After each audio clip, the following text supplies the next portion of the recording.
नमस्कार। News times के इस बुलेटिन में आप सभी का स्वागत है। आपके साथ मैं तृप्ति विश्वकर्मा। आइए खबरों का सिलसिला आप शुरू करते हैं। झारखंड सरकार की ओर से आज से अनलॉक की प्रक्रिया शुरू कर दी गई है। 42 दिनों के लॉकडाउन के बाद आज पश्चिमी सिंहभूम जिले में बाजार खुला तो जैसे रौनक लौट आई है। चाईबासा शहर से लेकर ग्रामीण क्षेत्र के बाजारों तक में आज चहल पहल रही। 42 दिनों से लॉकडाउन रहने के कारण दुकानदार काफी परेशान थे। अब जब दुकान खुली है तो सभी ने राहत की सांस ली है। राज्य सरकार के इस निर्णय का खुले दिल से स्वागत किया है।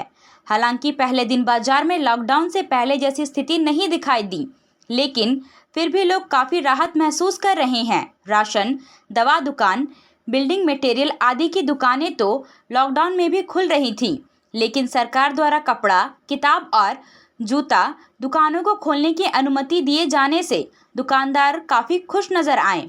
हालांकि सरकार ने अभी 2 बजे तक ही दुकानों को खोलने की छूट दी है। फिर भी सरकार के इस कदम से दुकानदार काफी खुश हैं। दुकानदारों का कहना है कि लॉकडाउन के कारण उनका काफी नुकसान तो हुआ है, लेकिन कोरोना जैसी वैश्विक महामारी से लड़ने के लिए हमें अब आगे भी तैयार रहना होगा। हम अपनी दुकान खोलेंगे और इसके साथ ही सरकार के हर दिशा निर्देश का पालन करेंगे ताकि कोरोना की तीसरी लहर को आने से रोका जा सके। किताब दुकानदार दिनेश प्रसाद ने कहा कि सरकार का कदम आम व्यवसायियों के लिए बहुत ही सराहनीय है।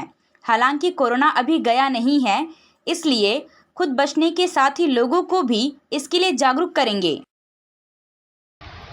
सरकार का गाइडलाइन जो है वो तो बढ़िया है आम व्यापारियों के लिए। इसको हम लोग अमल करते हुए सारा काम करेंगे। जितना तक गाइडलाइन है इनका, सब गाइडलाइन का पालन करना है। अब कोविड तो अभी गया नहीं है। कोविड से हम लोग सुरक्षा के लिए जितने उपाय हैं सारा कुछ करते रहेंगे और आराम से, कोई भीड़ भाड़ नहीं करना है और अच्छी तरह हम लोग पूरा सरकार के जो गाइडलाइन है उसको मानते हुए और जानकारी देना है आम ग्राहक लोग को। कपड़ा व्यवसायी संजय गर्ग ने कहा कि 42 दिनों के बाद आज दुकान खुली है तो काफ़ी अच्छा लग रहा है। सरकार ने जो फैसला लिया है वह भी बहुत अच्छा है। 2 बजे तक भी दुकान खुलेंगी तो व्यवसायियों को काफ़ी राहत मिलेंगी। उन्होंने राज्य सरकार से आग्रह किया कि आने वाले समय में दुकान को खोलने की समय सीमा को थोड़ा और बढ़ाया जाए। आज बहुत अच्छा लग रहा है। सरकार का फैसला भी बहुत बढ़िया है, जाकि सभी बाज़ार को खोलने के लिए अनुमति दिया गया है। कम से कम 2 बजे तक थोड़ा राहत तो रहेगा खोलने से। शर्तें हैं तो शर्त तो सरकार रखेगी, वो तो ठीक है। कोरोना बाज़ार खुल गया है, कोरोना थोड़े ख़त्म हो गया है। उस शर्त के तहत में ही हम लोग को चलना है। तो क्या आप लोग करते हुए करेंगे? एकदम ज़रूर पालन करेंगे। पूरा मास्क लगा के रखना है, सैनिटाइज कस्टमर को भी लगाना है, अपने भी लगाते रहना है और ज़्यादा भीड़ नहीं लगने देना है दुकान के अंदर में। सरकार से कि फिर आगे चल के 10 तारीख तक का तो 2 बजे तक का है, उसके बाद में हम लोग को फिर 8 बजे तक का भी अनुशंसा किया जाए। पश्चिमी सिंहभूम जिले में भी आज से मोबाइल वैक्सीनेशन की सुविधा शुरू कर दी गई है। फिलहाल इसका लाभ चाईबासा और चक्रधरपुर शहरी क्षेत्र के लोगों को ही मिल पाएगा। उपायुक्त अनन्य मित्तल ने आज 4 मोबाइल वैक्सीनेशन वाहन को हरी झंडी दिखाकर रवाना किया। 2 मोबाइल वैक्सीनेशन वाहन चक्रधरपुर और 2 चाईबासा शहरी क्षेत्र में कार्य करेगा।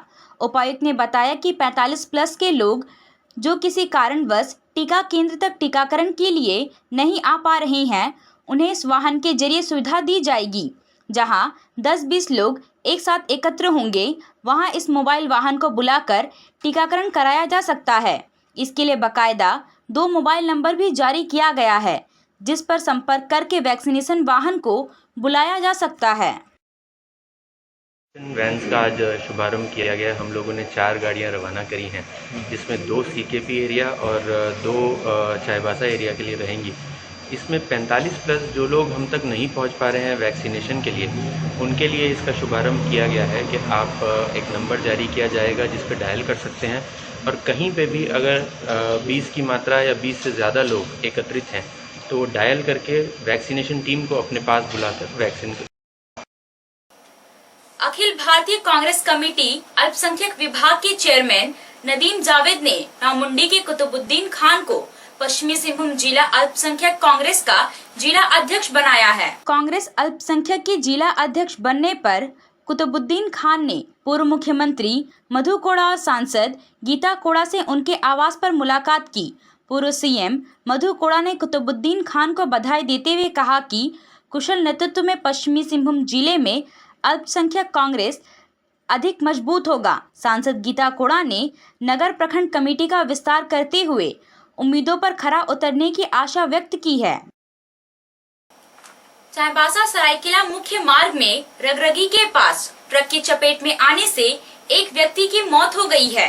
मृतक 45 वर्षीय गोपी त्यू पहाड़पुर गांव का रहने वाला था। पहाड़पुर गांव निवासी गोपी त्यू सुबह में मॉर्निंग वॉक के लिए निकला था। इस दौरान दो ट्रक के आपस में ओवरटेकिंग करने में एक ट्रक ने उसे अपनी चपेट में ले लिया। गोपी त्यू को टक्कर मारने के बाद ट्रक चालक ट्रक के साथ फरार हो गया। इस टक्कर से गोपी की घटनास्थल पर ही मौत हो गई। घटना की सूचना पुलिस को मिली। पुलिस ने शव को कब्जे में कर पोस्टमार्टम के लिए भेज दिया। पुलिस टक्कर मारने वाले ट्रक की तलाश में जुटी हुई है।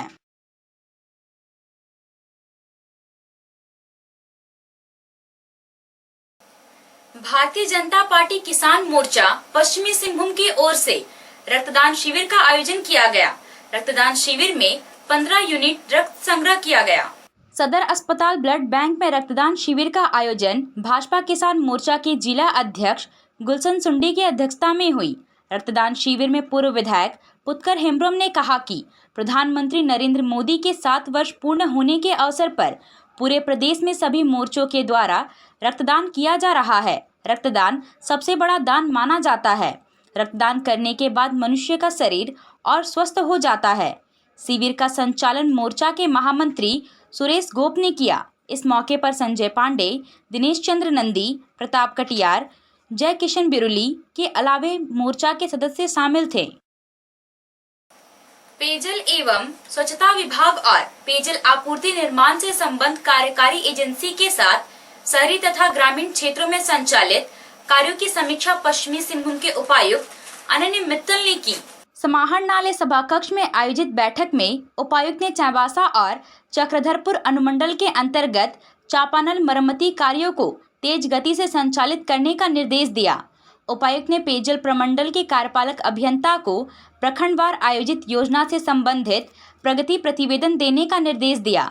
उपायुक्त ने जिला अंतर्गत किसी भी मद की राशि या अन्य किसी कार्यकारी एजेंसी के माध्यम से पेयजल आपूर्ति निर्माण से संचालित योजनाओं की जानकारी संग्रहित करते हुए पेयजल अभियंता को उपलब्ध कराने का निर्देश दिया। उन्होंने कहा कि कार्यपालक अभियंता पेयजल एवं स्वच्छता प्रमंडल जिले में संचालित सभी जलापूर्ति योजना से पाइपलाइन के माध्यम से टैप वाटर कनेक्शन से संबंधित अभियुक्ति तैयार करें। बैठक में उपायुक्त ने स्वच्छ भारत मिशन अंतर्गत संचालित शौचालय निर्माण के प्रगति प्रतिवेदन का भी समीक्षा किया। अपनी मांगों को लेकर 3 दिनों से काला बिल्ला लगाकर काम कर रहे अनुबंध स्वास्थ्य कर्मियों का आंदोलन आज समाप्त हो गया। अनुबंध कर्मियों ने 4 जून से होम आइसोलेशन पर अपने निर्णय को फिलहाल स्थगित कर दिया है। पश्चिमी सिंहभूम जिले के सभी GNM, ANM, lab technician, computer operator और फार्मासिस्ट 3 दिनों से आंदोलन कर रहे थे। जीएनएम संघ की अध्यक्ष ज्योति रैना टोप्पो ने बताया कि हमारी लड़ाई सरकार से है और हमारी मांगों को सरकार को पूरा करना है। हमें आम जनता की सेवा करते रहना है। 3 दिनों तक काला बिल्ला लगाकर विरोध जताकर हमने अपनी बात को सरकार तक पहुंचा दिया है। उन्होंने कहा कि कोरोना काल में हम लगातार सेवा देते आ रहे हैं, इसलिए हमारी मांगों पर सरकार को सहानुभूतिपूर्वक विचार करना चाहिए। हमें कम से कम समान काम का समान वेतन देने पर सरकार विचार करे। आज हमारा 3 दिनों का काला बिल्ला का कार्यक्रम समाप्त हो रहा है और इन 3 दिनों में हमने सरकार से अपनी बात पहुंचाने का प्रयास भी किया। हो सकता है हमारी बातें सरकार तक पहुंची भी होंगी और मैं यही कहना चाहूँगी कि हमारा ये कार्यक्रम सफल भी रहा, परंतु हम लोगों ने जो 3 तारीख के बाद जो 4 तारीख आइसोलेशन रखा था उसे मैं निरस्त करती हूँ या स्थगित करती हूँ, ना कि जनहित से या आम जनता से। मैं यही कहना चाहूँगी कि ये हमारा परिवार, ये हमारा प्रोफेशन भी है और परिवार भी है। ये लड़ाई हमारी सरकार से चलती ही रहेगी और हमेशा चलती ही जाएगी जब तक हमारी मांगे पूरी नहीं होगी। लेकिन हम जनहित और आम जनता के देखते हुए हम अपना ये 4 तारीख का कार्यक्रम समाप्त करते हैं या स्थगित करते हैं और आने वाले दिनों में भी हम करते ही रहेंगे। सदर अस्पताल में भर्ती झीकपानी के लुगुनसाई गांव के 12 वर्षीय बच्चे बुधराम बोबोंगा को देखने के लिए जिला विधिक सेवा प्राधिकार के सचिव कुमारी जीव अस्पताल पहुंची। गर्म पानी में बच्चे का दोनों हाथ झुलस जाने के कारण 15 मई को सदर अस्पताल में भर्ती कराया गया था। बच्चे के पिता चिंता बोबोंगा ने उसका दोनों हाथ गर्म पानी में डाल दिया था। बच्चे की मां ने मदद की गुहार लगाई थी। जब इस बारे में प्राधिकार के सचिव को जानकारी मिली तो वह खुद सदर अस्पताल पहुंचे और बच्चे का हालचाल जाना। उन्होंने हर संभव मदद की बात कही। उन्होंने सदर अस्पताल के स्टाफ को भी बच्चे के इलाज में किसी भी तरह की कोताही नहीं बरतने का निर्देश दिया। ऐसे तो यहाँ डॉक्टर अपना जो भी बेहतर है कर ही रहे हैं, लेकिन अगर उसको ज़रूरत पड़े कहीं बाहर ले जाने की या कुछ और बेहतर ट्रीटमेंट की अगर ज़रूरत है तो हम लोग प्राधिकार की मदद से जो है उसको बाहर भी ट्रीटमेंट करवा सकते हैं। सोनुआ के सामुदायिक स्वास्थ्य केंद्र में पुराने आउटसोर्सिंग सफाई कर्मचारियों को हटाकर नई बहाली करने पर पुराने आउटसोर्सिंग सफाई कर्मियों ने विरोध जताया है। इन कर्मियों ने इस संबंध में जिला के उपायुक्त को मांग पत्र सौंपकर इस संबंध में कार्रवाई करने का मांग किया है। इसके साथ ही गुरुवार को इन कर्मियों ने सोनुआ अस्पताल जाकर प्रभारी चिकित्सा पदाधिकारी डॉक्टर पराव मांझी से मिलकर उपायुक्त को सौंपे गए मांग पत्र की प्रति सौंपकर इस संबंध में उचित कार्रवाई करने का मांग किया है। इन कर्मियों ने यह भी चेतावनी दिया है कि जब तक उन्हें पुनः काम पर बहाल नहीं किया जाएगा तब तक वे नए कर्मचारियों को अस्पताल में काम नहीं करने देंगे। केंद्र सरकार के कैबिनेट मंत्री अर्जुन मुंडा ने आज पश्चिमी सिंहभूम भारतीय जनता पार्टी के सदस्यों के साथ वर्चुअल मीटिंग की।